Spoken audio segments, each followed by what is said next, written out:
Gurdjieff en acción. 7. La memoria y el cuerpo temporal. Vivimos en un mundo enteramente condicionado por el paso del tiempo.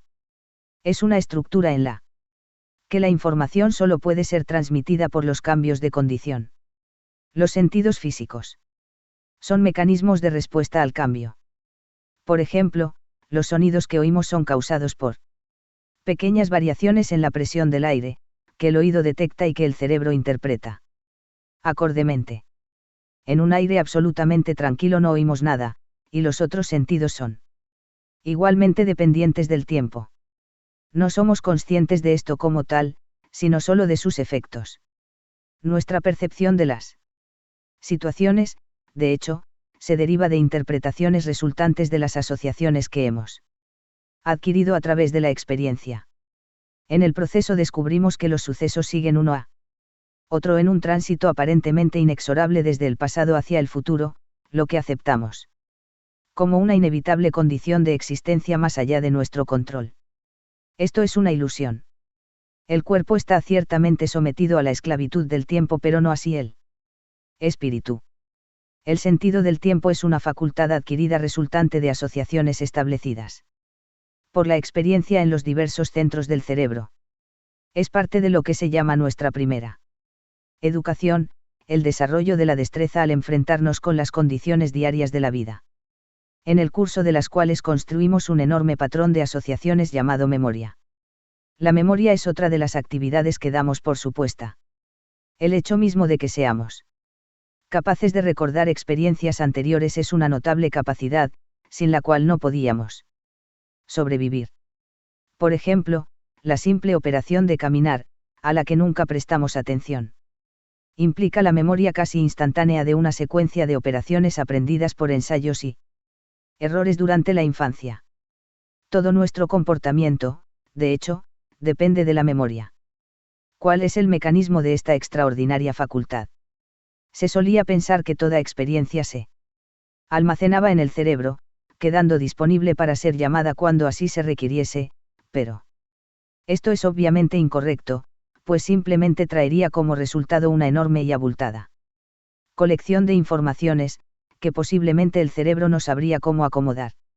La inteligencia directora a la que llamamos mente hace un uso más inteligente de sus facultades, a base de relacionar la memoria con el significado. Solo recordamos hechos o situaciones que tienen importancia, o a los que hemos prestado atención. El cerebro, dicen, es una vasta red de pequeños elementos llamados neuronas.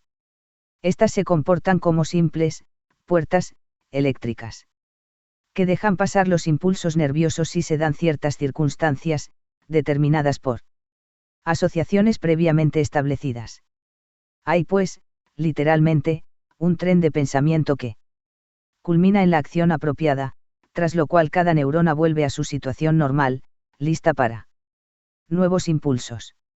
De aquí que las neuronas no estén activadas permanentemente, cualquier impresión subsiguiente que tenga la misma calidad de significado reactivará la misma secuencia. Y el cerebro, recordará. De aquí que sean las asociaciones las que se almacenan en el cerebro. Y realmente en las partes apropiadas de los centros, y no los incidentes. Está claro que la memoria puede existir en diversos centros.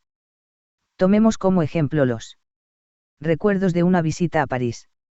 El centro instintivo tiene el recuerdo del alimento y de las cómodas camas. El centro emocional quizá tenga el recuerdo de la belleza del amanecer sobre el Sena. El centro intelectual puede tener el recuerdo del simbolismo de Notre Dame. El centro motor tiene el recuerdo de la necesidad de esquivar el tráfico. Así pues, tenéis 4 memorias diferentes, y la memoria en todos los centros es mucho más vívida que la memoria casual en un solo centro. La memoria, sin embargo, puede ser muy falible. Si las asociaciones sobre las que se basa son puramente objetivas, suele ser a la vez eficiente y digna de confianza. Nos dice, por ejemplo, qué camino hemos de seguir para ir a casa. Podemos recordar sin esfuerzo nuestras tablas de multiplicar, o incluso cuestiones bien complicadas de conocimiento científico. Pero si las memorias son subjetivas, como al recordar incidentes del pasado en los que hemos estado involucrados, los patrones de asociación resultan adulterados por las demandas de la falsa personalidad, tales como la autoestima o el resentimiento, de modo que, recordamos, el incidente bajo su perspectiva más favorable. Rechazamos inconscientemente el verdadero recuerdo, y lo sustituimos por una versión modificada más de nuestro agrado, convenciéndonos de que esta versión imaginaria es completamente exacta. La memoria subjetiva, de hecho apenas es veraz alguna vez. Ahora bien, mientras que la memoria objetiva es necesaria para el mantenimiento de la vida, el valor de la memoria subjetiva es cuestionable. Reconocemos a la gente por un uso de la memoria que es virtualmente inconsciente, pero este reconocimiento ha sido coloreado desde el mismísimo primer momento del encuentro, por opiniones de gusto o de disgusto, posteriormente reforzadas por juicios y críticas. De modo que nunca vemos a la persona real, sino solo una imagen de ella, creada por nuestras propias actitudes. Lo mismo se aplica, incluso más pertinentemente, a los sucesos del día, que nunca interpretamos objetivamente, sino siempre por referencia, igualmente inconsciente, al recuerdo de nuestra experiencia previa. De aquí que, aunque no caigamos en la cuenta de ello, vivimos normalmente, y por entero, en el pasado, acompañados por una imaginaria expectativa del futuro que está basada en la misma memoria estereotipada. Ni siquiera usamos esta memoria inteligentemente. Si lo hiciéramos, podríamos comprender que el progreso en el tiempo se hace por ciclos, con periodos alternos de buena y de mala fortuna. Podríamos comenzar a vivir en el presente, a aceptar los sucesos del día sin juicios, reconociendo que son exactamente lo que necesitamos, y aquello que de hecho hemos pedido. Esto sería el comienzo de la libertad, o la libertad ante la esclavitud del tiempo convencional. El cuerpo, con sus sentidos y sus mecanismos de interpretación, está necesariamente sometido a las leyes del paso del tiempo. Y sin embargo este cuerpo es solo un vehículo destinado a ser utilizado por la esencia, que no está sometida a estas leyes, sino que pertenece a, y opera en, un reino superior, en el que el tiempo no es transitorio. Dentro de este reino puede haber un tipo diferente de memoria, que no es una colección de sucesos, sino la percepción del total de nuestra experiencia. Swedenborg llamaba a esto la memoria interior, distinción de la memoria exterior de los sentidos, y dijo de ella que contenía un registro permanente de la vida. Pero en realidad este registro es de una calidad enteramente distinta, pues tiene que ver con el patrón de la vida en el mundo inmanifestado. Este es para nosotros el mundo real, usualmente llamado mundo astral. Es un reino dirigido por la inteligencia del mundo 24, que es de un orden superior. En particular, tiene una escala de tiempo diferente, de modo que para nosotros todo en él existe eternamente. La eternidad se suele interpretar como una interminable repetición infinita extensión del presente, pero la comprenderemos mejor si la entendemos como una existencia continua. Es el reino que contiene los patrones invisibles que controlan el comportamiento del mundo visible. Evidentemente no es material en el sentido convencional del término, pero puede considerarse como una especie de telar de posibilidades, no de sucesos, a través del cual la inteligencia astral ha establecido ciertas líneas o pistas. Pueden considerarse estas líneas como trazadas por un artista celestial sobre este entramado, líneas que podemos considerar no solo como significativas, sino que forman también maravillosos y elaborados patrones, como un verdadero artista haría sobre un lienzo. La inteligencia astral dispone entonces que las posibilidades de las diversas pistas se actualicen en secuencia por la operación del paso del tiempo, y es esto lo que produce los acontecimientos de la vida que, como sabemos por experiencia, se siguen en sucesión. Ellos son la implantación o actualización de las posibilidades en una u otra de las numerosas y diferentes pistas. Ahora bien, al lapso total de cualquier pista se le llama cuerpo temporal del objeto en cuestión. En El caso de un hombre o de una mujer comenzará en un cierto punto del telar astral, el cual incluye el total del tiempo, pasará a través de innumerables posibilidades que se manifiestan como los sucesos de la vida, y acabará en algún momento posterior al morir la persona. Hay muchos cuerpos temporales en el reino astral, el cual contiene el cuerpo temporal de todo objeto y de todo suceso del mundo fenoménico. La Tierra misma tiene su cuerpo temporal, igual que los habitantes de la vida orgánica que cubren su superficie. El mundo fenoménico entero es la manifestación de una vasta estructura de cuerpos temporales del mundo inmanifestado interconectados, generados por los tránsitos en el paso del tiempo a través de las ya asignadas pistas del entramado eterno, tránsitos que tienen lugar mecánicamente y sin desviación gracias a la dirección de la inteligencia global del reino astral, de acuerdo con el plan cósmico. El hombre, no obstante, es una creación especial a quien se ha dotado de una asignación individual de inteligencia astral a la que llamamos esencia, la cual puede crear una pista independiente a través del telar eterno, y ésta es capaz de variación si los sucesos de la vida son interpretados por niveles más profundos y conscientes de la mente. Sin embargo, si se muestra satisfecho con usar solo la mente formativa, su vida prosigue mecánicamente su curso asignado. Pese a sus ilusiones de libre albedrío, todo sucede en el único modo en que puede hacerlo. Y él no es más que una unidad en el cosmos de la Tierra. Los niveles profundos de la mente son inteligencias de calidad astral, y pueden por tanto percibir el patrón en su conjunto, reconociendo el sendero creado por la esencia. Esta será una memoria interior, la memoria de la esencia, que es completamente objetiva.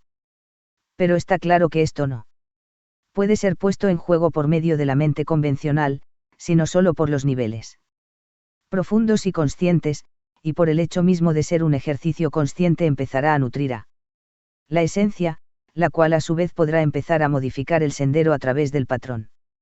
Es evidente que el despertar de la memoria real es importante. El primer paso es empezar a sentir la existencia del cuerpo temporal de uno, el cual abarca el total de la vida. Todas las experiencias del llamado pasado, los éxitos y los fracasos, los deleites y las decepciones están presentes en el patrón astral. Las buenas relaciones establecidas en un periodo anterior todavía existen en el cuerpo temporal, aunque la persona en cuestión pueda no estar ya físicamente presente. Incluso las estupideces y desproporciones, quizá los antagonismos, que la memoria ordinaria recuerda con tal desagrado, pueden ser reexaminados e interpretados más conscientemente, en cuyo caso el pasado es cambiado. Esta es una importante idea que no solemos comprender al principio, pero un suceso es mucho más que el acontecimiento físico. Incluye todas las reacciones psicológicas de la gente implicada, y podemos cambiar nuestras propias interpretaciones sin alterar el acontecimiento físico. En verdad, podemos no querer hacerlo, pues el valor de cualquier suceso está determinado enteramente por la utilidad que sacamos de él. La conciencia astral se percata del total de la vida desde el nacimiento hasta la muerte. Simultáneamente, lo que por supuesto incluye al futuro. Este nivel de comprensión suele estar más allá de nosotros, pero podemos empezar a ver los incidentes de la vida como partes de un todo coherente, en el que el curso del tiempo ha estado, o está, conduciéndonos hacia regiones estériles, y podemos tratar de modificar la ruta para que proporcione posibilidades más significativas. Sin embargo, esto requiere el uso de un orden superior de conciencia, el cual tendrá que saber qué variaciones del sendero son permisibles a fin de cumplir el propósito de nuestra existencia. Cada uno de nosotros prosigue su vida con el objetivo de servir a los niveles superiores del universo. De servir a Dios, si preferís decirlo así, y por consiguiente cualquier cambio en el cuerpo temporal puede ser dirigido únicamente por un nivel de conciencia que se percate de la razón de nuestra estancia en la Tierra. Como podéis ver, esto es enteramente diferente de tratar de cambiar nuestra vida para hacerla más desahogada. No es este el tipo de cambio permitido.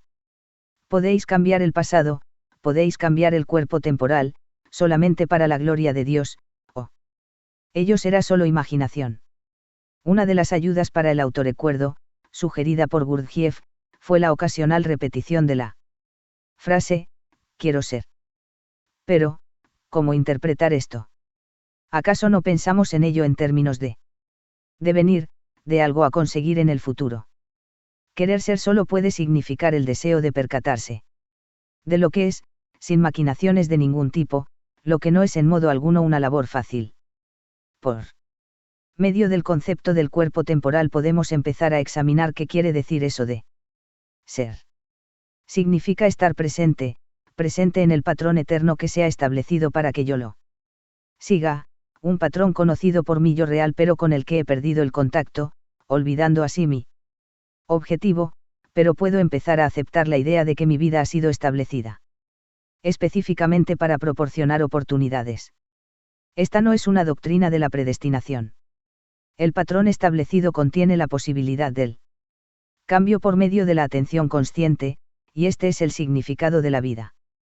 Podéis ver en qué manera enriquece esto nuestra comprensión de las cosas. Hay muchísimos aspectos de esta idea que son luminosos en extremo.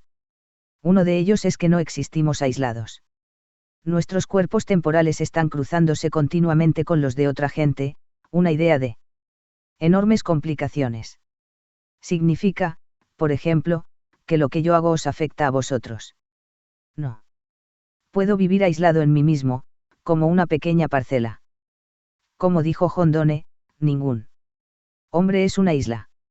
Estamos involucrados en los cuerpos temporales de todos los demás con los que estamos o hemos estado en contacto, lo que es una idea enorme.